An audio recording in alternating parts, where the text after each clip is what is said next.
Kapamilya actress, naghahanda na sa paglipat sa Kapuso Network.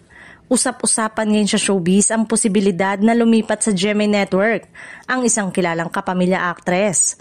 Ayon sa mga source, matagal nang pinag-aaralan ng actress at ng kanyang management ang mga bagong oportunidad na maaaring ihandog ng Kapuso Network.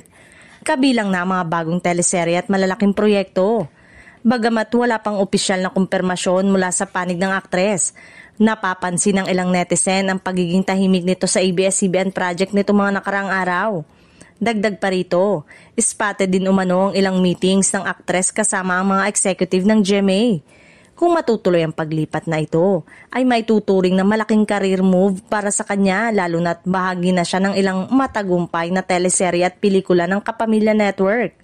Gayunpaman, hinihintay pa rin ng publiko ang opisyal na anunsyo mula sa aktres at sa kanyang management kung tuluyan na ba siyang magiging bagong Kapuso star.